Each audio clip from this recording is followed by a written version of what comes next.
على سيدي وحبيبي وطبيبي قلبي وجسدي وروحي سيدي رسول الله محمد بن عبد الله الصادق الأمين وعلى آله وصحبه أجمعين اللهم صل وسلم وبارك عليه وعلى آله.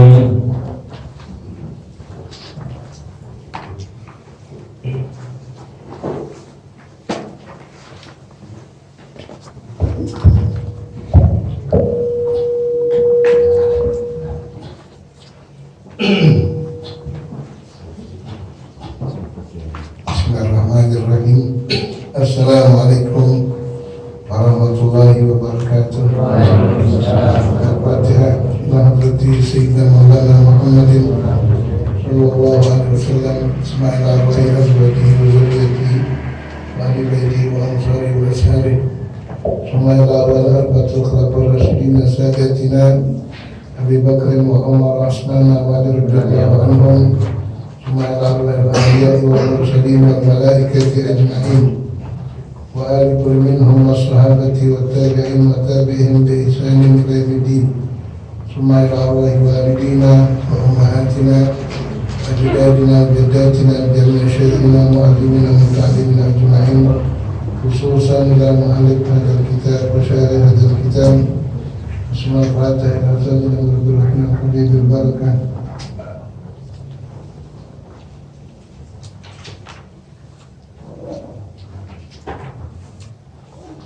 وأصولهم وقرائهم وذوي الحقوق عليهم أجمعين أن الله يؤتي درجاتهم في الجنة ويتغشاهم بالرحمة والمغفرة ويعيد علينا من بركتهم وأسرارهم وأنوارهم وعلومهم ونفحاتهم وأمجادهم في الدين والدنيا والآخرة ثم إلى أرواح جميع المسلمين والمسلمات والمؤمنين والمؤمنات الأحياء منهم والأموات أن الله تعالى يغفر لهم ويرحمهم ويجعل الجنة مثواهم ثم الفاتحة بأمنية الكتب والنور والرسول صلاح الرشد والتوبة النصوح إلى حضرة سيدنا مولانا محمد صلى الله عليه وعلى آله وصحبه وسلم. الفاتحة.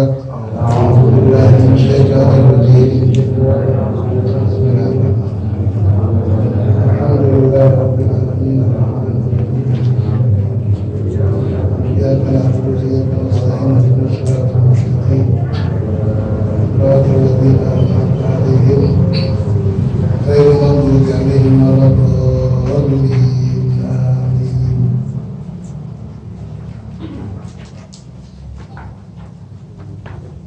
Masih halaman 3 ya. Baris keempat dari atas. Faslun al-ma'u qalilun. Bismillahirrahmanirrahim. Alhamdulillahi rabbil alamin. Wa bihi nasta'inu ala umuri dunya waddin.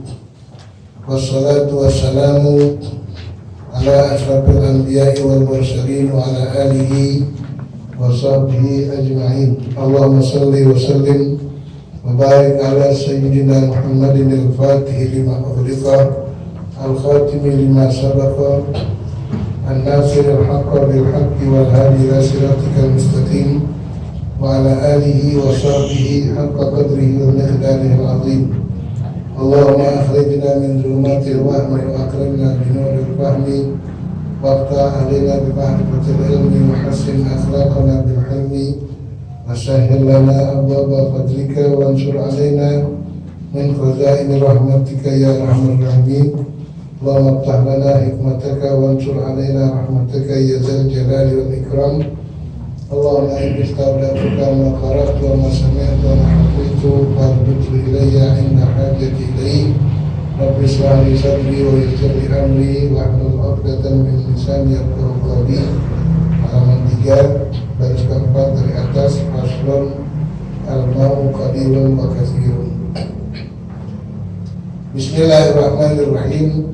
Wa qala Syekhul Mu'allif rahimahullahu ta'ala wa adaman naf'a bihi wa bi barakati ulumihi wa bikum tiddaraini amin al-fa'al. Bismillahirrahmanirrahim. Wa qala radhiyallahu anhu wa ankum. Faslun, ini satu pasal. Al-ma'u qalilun wa katsirun. Air ada yang sedikit dan ada yang banyak. Al-ma'u artinya air. Al-ma'u qalilun, air ada yang sedikit, wa katsirun, dan ada yang banyak. Sebelum lebih jauh, malam ini kita masuk bicara mengenai bab air, yang mana air ini merupakan salah satu alat bersuci di antara alat bersuci yang lain.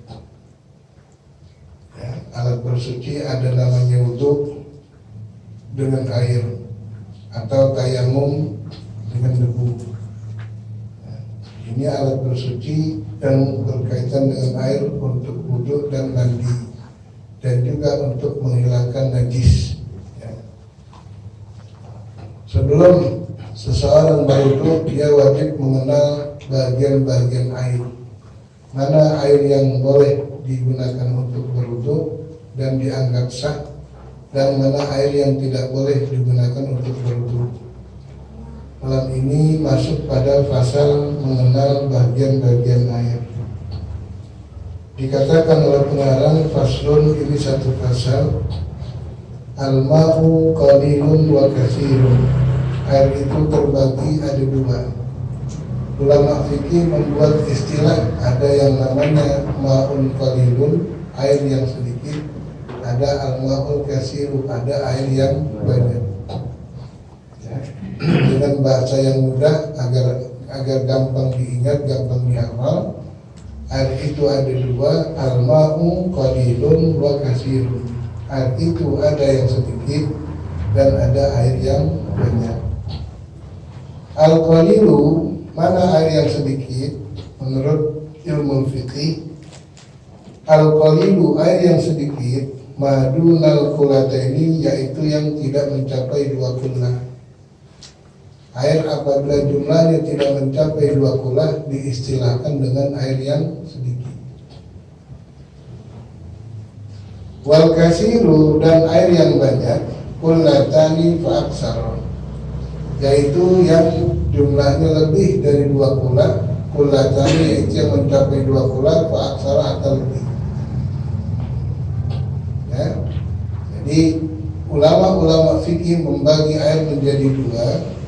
Yang pertama diistilahkan air yang sedikit, yang kedua diistilahkan air yang banyak. Air yang sedikit, air yang kurang dari 2 qullah. Sedangkan air yang banyak, air yang sampai 2 qullah atau lebih banyak lagi. Ya, itu istilah yang dipakai ulama-ulama fikih. Berapa 2 qullah itu? Ini yang perlu kita catat. Air yang sedikit, air yang jumlahnya kurang dari 2 qullah. Sedangkan air yang banyak, yaitu yang jumlahnya lebih dari 2 qullah. Berapa 2 qullah itu? Di dalam beberapa kitab, ulama-ulama mempunyai takaran yang berbeda-beda, tapi hasilnya sama. Seperti dalam satu kitab dikatakan, apabila kita ukur dengan wadah yang persegi 4, ukurannya itu di sana dikatakan zira'un wa rub'un ardan, zira'un wa rub'un tulan, zira'un wa rub'un umqan. Ya, 1 hasta 1/4 lebar, 1 hasta 1/4 panjang, 1 hasta 1/4 dalam. Isinya itu 2 qullah. Sekarang udah nggak pakai hitungan hasta, dan sekarang nggak ngerti apa berapa itu hasta. Ini segini hasta. Jadi hasta itu 48 cm. satu hasta itu 48 cm. Kemudian 48 cm dibagi 4, 12. Jadi kalau satu hasta 1/4 jumlahnya itu adalah 60. Satu hasta 1/4, satu hasta 4,8 ditambah 12 jadi 60. Satu hasta 1/4 panjang 60 cm panjang, satu hasta 1/4 lebar 60 cm lebar, dan satu hasta 1/4 dalam 60 cm dalamnya, jadi 60 persegi. Isinya kalau wadah yang ukuran 60 persegi itu isinya 2 kula. Ini ukuran, kita jangan tinggalkan ukuran aslinya. Yang namanya 2 kula itu apabila ada wadah persegi 4 yang lebarnya 60, panjangnya 60, dalamnya 60, isi airnya itu adalah 2 kula. Tambah ini kalau disendok kurang, kalau kita sendok jadi kurang, makanya dilebihkan 1 meter persegi, lebih aman ya. 1 meter persegi itu 1 kubik. 1 kubik isinya udah lebih dari 2 kula. Kalau kita wudhu di bak mandi yang lebarnya 1 meter persegi boleh. Tapi kalau ukurannya hanya 60, ya kita pakai lama-lama berkurang, air yang sesudahnya jadi mustakmal, nggak bisa digunakan lagi karena jumlahnya berkurang dari 2 kula. Untuk menjaga aman dibikin ya bak mandi ini, orang-orang dulu bak mandinya lebar-lebar ya. Dulu saya ingat masih kecil, saya punya orang tua punya bak mandi 2 meter kali 1 meter ya. Mungkin saudara-saudara ingat orang tua dulu ya, lebih paham ilmu fikih. Kenapa? Sedangkan mereka itu masih pakai timba, lama banget penuhnya. Embernya kegedean nggak kuat, embernya kekecilan lama. Akhirnya turun, ada ember, naik ada ember, double ember. Ya. Anak sekarang tinggal buka keran keluar air. Kalau dulu mau mandi, awas nggak limbah. Ya, mana orang tua kita mandi limbah dulu, jangan malas, limbah dulu. Orang sekarang tinggal buka. Nah, jadi yang dibilang 2 kula itu kalau ya kita ukur dengan wadah yang 4 persegi, ukuran dasarnya 60 lebar, 60 panjang, 60 dalam, isinya itu 2. Untuk ihtiyat jaga-jaga maka dibikin 1 meter persegi. Sedangkan kalau dengan literan jumlahnya 240 liter. 2 kula itu bila dengan literan 240 liter. Jadi orang pakai ukuran macam-macam. Ada yang dengan meteran di wadah yang 4 persegi, ada yang dengan literan seperti literan minyak tanah dulu, atau dengan kaleng black. Atau kaleng black 12 kaleng black sama dengan 2 kula. Nah, kita perlu mengetahui berapa lebar bak mandi kita ya. Waktu air mencapai 2 kula sampai garis mana? Dan kalau kita beli bak mandi yang jadi itu kecil, di material kecil. Kalau yang bikin mungkin bisa agak lebar, 60 kali 80 dengan tinggi 90, itu isinya lebih dari 2 kula. Nah, kita coba eksperimen. Kita ambil literan ya, kita isi bak mandi kita sebanyak 240 liter. Lama dong, bukan gitu caranya. Cari ember. Ini ember berapa nih muatannya nih? 1, 2, oh ini ember ternyata isinya 20 liter. Berarti 10 ember sudah berapa? 200. 12 ember ya sudah 220, 240. Dengan 12 ember bak mandi kita isinya seperti apa? Oh ternyata belum penuh. Berarti di 12 ember itu kasih tanda, kasih pakai paku. Ini batas 20, kasih coret tuh. Jadi boleh kita wudhu kalau di atas garis. Tapi kalau sudah di bawah garis berarti airnya kurang dari 2 tulah. Jangan wudhu di situ. Nggak sah. Sama seperti orang wudhu di ember.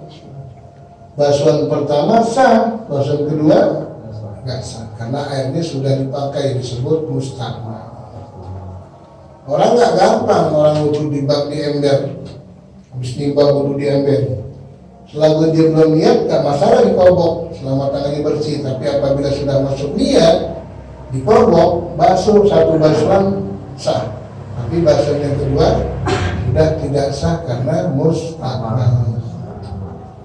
Makanya yang aman pakai padasan, kaleng cat 5 kilo, bolongin. Ya, jangan nggak pakai tutup, karena kadang orang-orang wudhu muncrat tadi jatuh ke dalam air yang di tempat cat 5 kilo, kasih tutup. Biar pencratan basuhan wajah kita jangan jatuh tempat air yang dibuat sedikit. Ya, jadi yang dikatakan air yang sedikit yang kurang dari 2 tulah.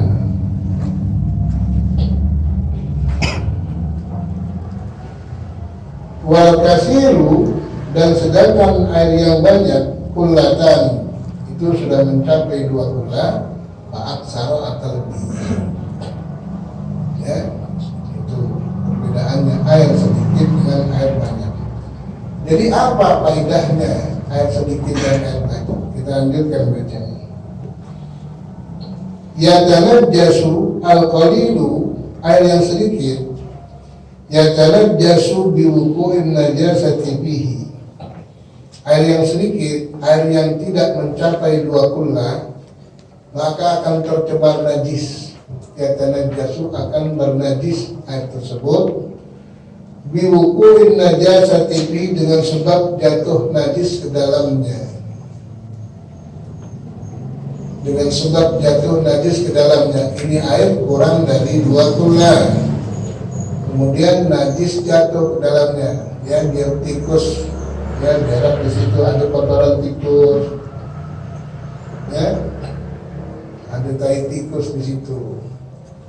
Kita lihat di bawah bak mandi, wah ini kotoran tikus nih, ya, atau ada bangkai tikus jatuh ke bak mandi, sedangkan jumlah airnya itu sedikit, ya, jumlahnya sedikit. Yatanajjasu, air yang sedikit akan menjadi najis biwuqu'in najasati fihi, dengan sebab kejatuhan najis ke dalamnya. Wa illam yatabayyar, sekalipun airnya tidak berubah. Airnya normal, sekalipun ada najisnya, nggak ada bau, warnanya juga tetap bening, tapi jatuh najis di dalamnya, tetap dihukumkan air itu najis. Kenapa? Karena sedikitnya. Nah, ini kerugian air yang sedikit. Apabila jatuh najis ke dalamnya, berubah dan tidak berubah itu air, tetap ini air dihukumkan najis. Jangan main wudhu aja, kita cebok pakai air itu, ada najis di bawah, enggak sah ceboknya. Ya, cebok bukan wudhu, cebok istinja enggak sah. Antum maaf habis kencing kan cebok tuh, ya kita basuh dengan air yang sedikit yang ada najisnya, dihukumkan air itu bernajis. Sebab orang istinja cebok tidak sah kecuali dengan air yang suci, mensucikan. Kerugian air yang sedikit apabila kejatuhan najis berubah tidak berubah, tetap itu dihukumkan najis. Wal ma'ul kasir, sedangkan air yang banyak yang lebih dari 2 kulah, la yatanajjasu, tidak dihukumkan bernajis. apabila kejatuhan najis di dalamnya illa iza taghayyara ta'muhu aw launuhu aw rihuhu, kecuali apabila berubah rasanya, aw launuhu atau warnanya, aw rihuhu atau baunya. Jatuh nih tikus ke air yang jumlahnya banyak lebih dari 2 kula. Lihat dulu airnya berubah gak? Kalau baunya berubah, rasanya berubah, warnanya berubah, najis. Tapi kalau tidak berubah, tidak najis sekalipun masih ada bangkainya. Bangkainya belum diangkat, baunya normal, rasanya normal, warnanya normal. Ini air yang tidak dihukumkan bernajis. Karena kenapa? Karena banyaknya. Tapi kalau sedikit berubah, tidak berubah, tetap najis. Antum wudhu di pinggir laut, di pantai. Antum wudhu di pinggir pantai, sebelahnya bangkai babi, najis kan? Belum pernah sih ya. Gak usah laut, sungai, Ciliwung. Ya Ciliwung sekarang airnya hebat banget. Ya, Kalimalang tuh airnya kan, ya, itu banyak sekali.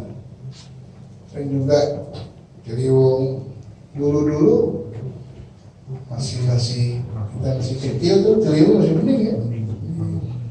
Ngalamin nggak bening Ciliwung? Orang nyuci wudhu di situ, nyuci biasa, sah semuanya. Lagi nyuci kotoran lewat. Lagi nyuci kotoran sah. Kenapa dikasrati? Karena jumlahnya berapa barrel air dibuang, liter aja itu. Air ini mengalir terus. Kita wudhu bukan dengan air yang bernajis, air bernajis melewat semua. Ya, dapat maaf kalau air jumlahnya terlalu besar. Ya. Sampai ini masalah kepada masalah PAM. Di Jakarta air sudah banyak yang kurang baik, apalagi daerah pusat. Cempaka Putih, ya, itu rebesan air laut sudah mulai karena pemakaian yang terlalu banyak masyarakat sehingga tanahnya yang mulai kosong. Ya. Maka diisilah dengan air-air dari laut, sudah mulai antar daerah-daerah Cempaka Putih hampir Ancol, ya. Atau di perumahan-perumahan yang lahannya itu bekas sawah, kan airnya nggak bagus, maka masuklah PAM. Bagaimana hukum air PAM? Ya, antum kalau lihat pengambilan air PAM dari sungai mana, itu sungainya kayak sekarang udah pada coklat airnya. Ya, diambil dari sungai-sungai yang kapasitas airnya banyak. Ada yang ambil dari Kalimalang, Cisadane, atau dari Ciliwung. Ya, kemudian masuk ke penampungan, 3 bak penampungan besar. Kemudian disebar Kaporit, ya, Kaporit. Penampungan pertama, ya. Proses yang kedua, yang ketiga sudah dianggap layak untuk dikonsumsi konsumen, baru dikirim.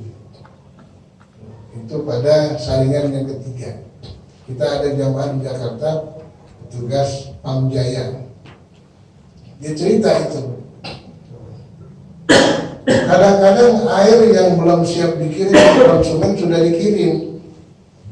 Ya, ternyata begitu keluar masih ada warna hitam, atau masih ada bubuk-bubuk bekas-bekas ampas-ampas Kaporit. Ini saya tanya, kenapa nih sampai di masjid air pada hitam? Kemudian banyak, ya, bekas sampah Kaporit itu. Oh, nggak bening, nggak bersih, udah dikirim. Oh, artinya ada karyawan yang nakal. Harusnya di bak yang ketiga dicampur dengan sekian karung Kaporit, tapi dikurangin dijual buat uang rokok kali. Nah yang pegang sekarang ini Perancis, yang pegang PAM ini negara Perancis, ya, karyawannya orang Indonesia. Nah sekarang udah berubah lagi belum? Yang mengelola dari luar negeri, ya, bukan kita. Nah bagaimana hukumnya? Sekarang masuk ke masjid-masjid. Kenapa ditanya bagaimana hukumnya? Logikanya begini, antum punya air putih nih, air putih dimasak, suci gak nih? Suci kan? Entah itu dari keran, atau dari bakman, dari sumur. Selama belum digunakan atau belum kecampur benda yang suci, ini air masih dianggap suci, mensucikan. Boleh ente cebok pakai air ini, wudhu pakai ini boleh. Tapi apabila sudah dicampur teh, suci nggak? Suci tapi tidak mensucikan. Minum boleh, wudhu pernah ente wudhu pakai teh? Nggak sah, karena nggak bisa mensucikan. Atau dicampur sirup, dicampur benda yang suci. Air yang suci mensucikan, ketika dicampur benda yang suci menjadi tidak mensucikan, hanya suci saja. Nggak boleh kita cebok dengan air teh, nggak boleh cebok dengan air orson, rubutin semut. Ya. Air yang suci, kecampuran benda yang suci menjadi tidak mensucikan. Mungkin garam, gula, padahal dicampur dengan benda yang sama-sama suci.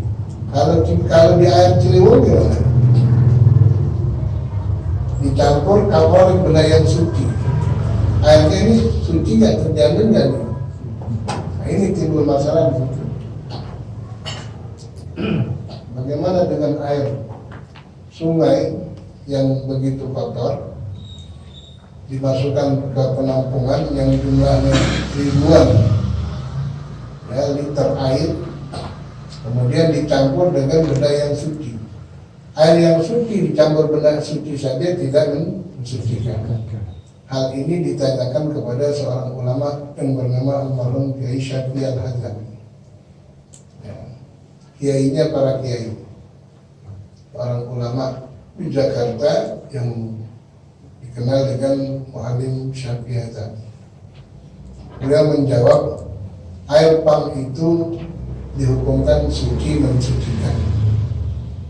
Ya, kenapa? Karena terlalu besar jumlahnya. Sama seperti air sungai, sama seperti air laut. Ya, maka keputusan dari seorang ulama yang diminta oleh Departemen Agama ketika memutuskan bagaimana kualitas air PAM ini, maka diputuskan air itu suci mensucikan. Di sini pakai PAM nggak? Ada. Alhamdulillah kita masih bagus kan kita. Nah. Jadi dua air ini, keuntungan air yang banyak apabila kejatuhan najis, ya, apabila tidak berubah rasanya, warnanya, dan baunya, maka air tersebut dihukumkan suci mensucikan. Tapi apabila ternyata bangkai yang jatuh merubah jumlah air yang banyak ini, baru dihukumkan air ini bernajis. Ini bau di air ini, tapi kan banyak lebih dari 2 bulan tetap bernajis. Tapi nanti apabila hilang baunya, lambat-lambat beberapa hari turun baunya, warnanya kembali normal, mendep ke bawah, maka kembali menjadi suci lagi. Tapi kalau yang sedikit diolah dengan apapun tidak bisa, kecuali ditambahkan air lagi yang lebih banyak baru bisa. Ini keuntungan air yang banyak dan kerugian air yang sedikit. Kalau air yang sedikit jatuh najis, berubah tidak berubah, tetap dihukumkan najis. Kalau air yang banyak baru bisa ditentukan bernajis kalau berubah rasanya, berubah warnanya, dan berubah yang baunya.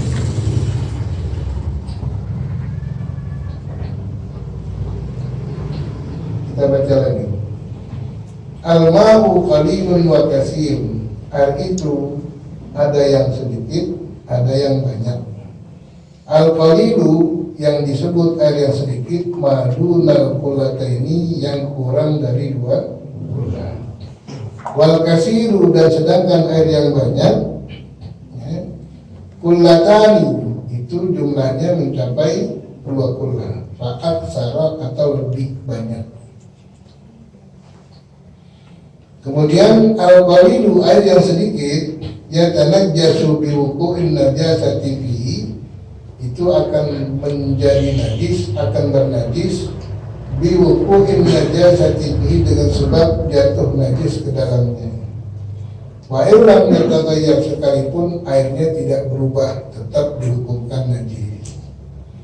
Wal ma'u katsir, sedangkan air yang banyak, la yatanajjasu, tidak dihukumkan bernajis ketika kejatuhan najis ke dalamnya, illa iza taghayyara ta'muhu, kecuali apabila berubah rasanya, au launuhu atau warnanya, au rihuhu atau baunya.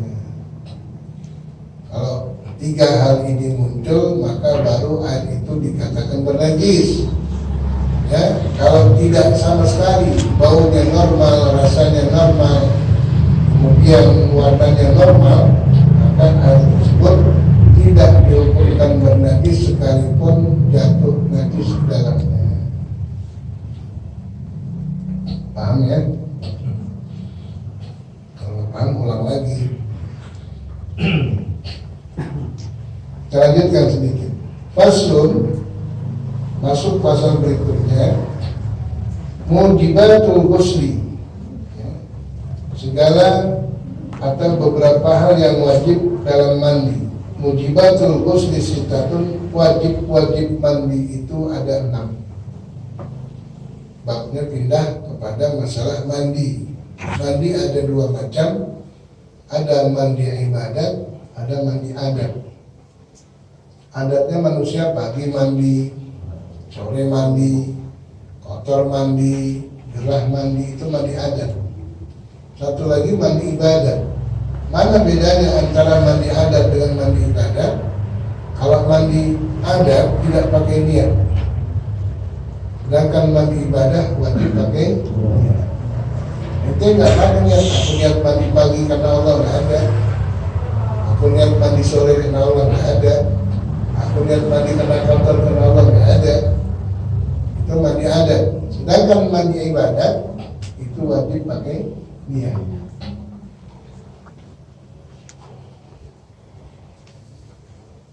Mujibatul ghusli sittatun, segala yang mewajibkan mandi itu ada 6. Ini menerangkan tentang ya penyebab wajibnya kita mandi. Kapan saja kita diwajibkan mandi? Mandi hadas besar. Di sini yang dimaksud adalah mandi hadas besar. Hadas terbagi kepada 2, ada hadas kecil, ada hadas besar. Hadas kecil dapat terangkat dengan wudu. Hadas besar baru bisa terangkat hanya dengan mandi. Orang menyebutnya mandi wajib. Orang menyebutnya mandi wajib. Jadi hadas terbagi kepada 2, ada yang disebut dengan hadas kecil, ada yang disebut dengan hadas besar. Apa itu hadas? Ya, najis yang abstrak, kotoran batiniyah. Ketika seseorang batal wudu, dihukumkan dirinya menanggung najis yang abstrak. Ketika seorang perempuan mengalami haid, maka dia mengandung hadas besar, najis yang besar, najis batiniyah yang besar. Hadas itu kotoran batiniyah, tidak bisa terlihat, tetapi dihukumkan bila kita tidak ada wudu, dihukumkan kita menanggung najis batiniyah yang disebut hadas. Mujibatul ghusli sittatun, hal-hal yang mewajibkan mandi ada 6. Yang pertama, iladul khasyafati fil farji, Yang pertama ilajul khasyafati fil fardi. Ini bahasanya agak ini sedikit, tapi memang wajib diterangkan. Ilaj artinya memasukkan. Al khasyafah kepala kemaluan. Laki-laki disebut khasyafah. Yang menyebabkan seseorang mandi hadas besar atau mandi wajib yang pertama adalah memasukkan kepala kemaluannya, masukkan kepala zakarnya, ilajul khasyafah fil farji, maaf, pada vagina perempuan yang disebut senggama. Ya, apabila seseorang melakukan senggama, ukurannya seseorang dihukumkan senggama apabila, maaf, kepala zakarnya sudah masuk di mana farj perempuan. Kalau belum masuk, belum namanya jima, belum namanya senggama. Ukurannya sampai hilang kepala zakar, lenyap kepala zakar di mana farj perempuan, itu sudah dihukumkan senggama. Maaf, keluar tidak keluar, wajib mandi hadas besar.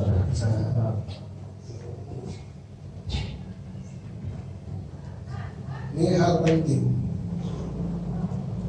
Bagaimana kalau pasangan muda nggak ngerti agama? Ya, pengantin muda, dari muda nggak pernah duduk ngaji, kalau suaminya nggak ngerti agama, yang perempuan nggak ngerti agama, ya, jika dia menjadi pengantin baru melakukan hubungan suami istri, ngerti nggak dia menanggung hadas besar, dan ngerti nggak bagaimana cara mengangkatnya? Kalau tidak belajar ngaji nggak bisa. Kesian, hidupnya terus-terusan kotor. Makanya perlu anak-anak kita didik agama. Kalau dia tahu cara mengangkat hadas kecil, hadas besar, sembahyangnya mulus, ibadahnya bagus. Yang nggak ngerti kesian pasangan-pasangan muda. Sehingga penghulu-penghulu dulu, pegawai KUA, kalau ingin menikahkan seorang, itu yang ditanya bukan rukun nikah. Kalau dulu-dulu, saudara fulan bin fulan, ya, saudara ingin menikah, iya. Mana calon saudara, calon istri saudara, tunjuk kesimpulan. Tahu syarat-syaratnya. Saudara ngerti nggak mandi hadas besar? Itu dulu ditanya. Kalau urusan rukun nikah, urusan penghulu. Urusan syarat-syarat nikah, urusan penghulu. Tapi si calon pengantin ini ditanya penghulu. Terus saking abidnya penghulu dulu begitu. Tanya ini pengantin, ngerti nggak mandi hadas besar? Nggak ngerti, dituntun, dibimbing hari itu juga. Ingat, catat. Ayo nawaitu raf'al hadasil akbari an jami'il badani Alhamdulillahi ta'ala. Jangan gede, jangan begini. Nanti mandi hadas besar. Ya, kalau dia tidak ngerti yang mandi hadas besar, setelah saya melakukan hubungan, mandi aja. Gak pakai niat, gak pakai aturan. Sembahyang masih kotor, makan masih kotor, berangkat kerja dihukumkan masih menanggung kotoran besar. Tidak baik. Kami perlu, dan sebagai orang tua, ya awasin ya anak-anak tinggal setelah di tempat-tempat di mana diajarkan ilmu agama. Selamat kita dunia. Tanggung jawab siapa? Orang tua. Jadi yang pertama yang menyebabkan seseorang mandi hadas besar, ilajul khasyafati fil farji, mengeluarkan, memasukkan kepala zakarnya, kepala kemaluannya fil farji pada vagina perempuan sampai terbenam, lenyap itu kepala, baru dihukumkan jima. Dia orgasme tidak orgasme, bahasa Arab bilang inzal atau tidak inzal, dia wajib mandi hadas besar. Sekalipun dengan bizakaril maktu, dengan kemaluan yang putus depannya, di kitab dibahas bagaimana kepalanya ini putus, yang masuk sisanya wajib mandi. Sekalipun sudah putus tetap wajib mandi. Jadi kepala nggak menjadi patokan. Untuk yang masih utuh lenyap sampai lenyap kepalanya. Yang kepalanya diputus tetap sisanya. Ya, kepala bukan jadi patokan harus ada kepala, tidak. Sekalipun dia tidak ada kepalanya, karena pernah terjadi kecelakaan, ya, dimasukkan sisanya tetap wajib mandi hadas besar.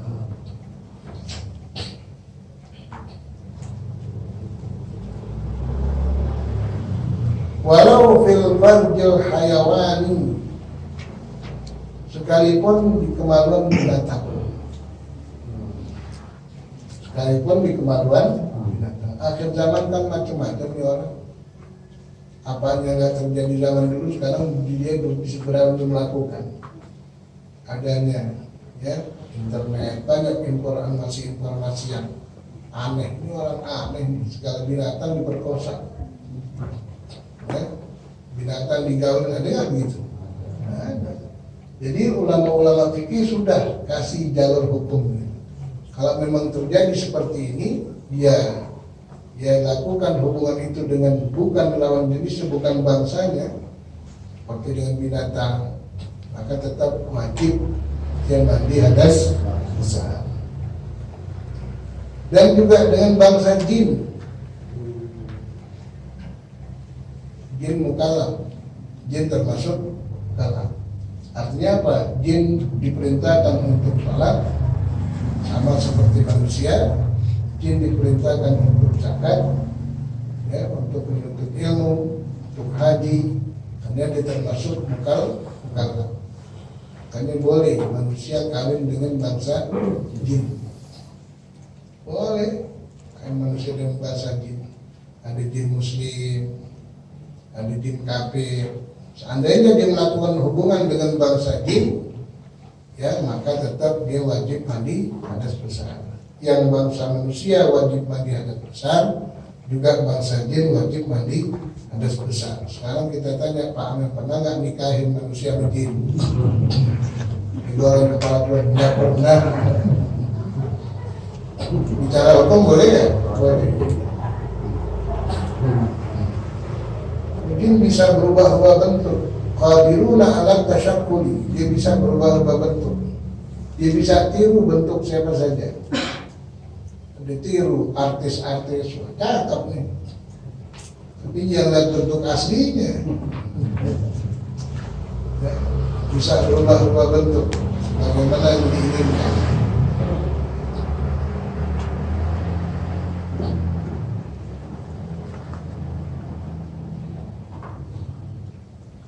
Yang pertama, ilajul khasyafati fil fardi, yang mewajibkan seseorang mandi ada 6. Yang pertama, memasukkan kepala kemaluannya fil fardi pada vagina perempuan. Selanjutnya sampai di sini dulu. Wa khurujul mani wallahu a'lam. Yang kedua, keluarnya sperma. Yang menyebabkan mandi yang kedua, khurujul mani, ya, keluarnya sperma atau mani. Wallahu a'lam bishawab.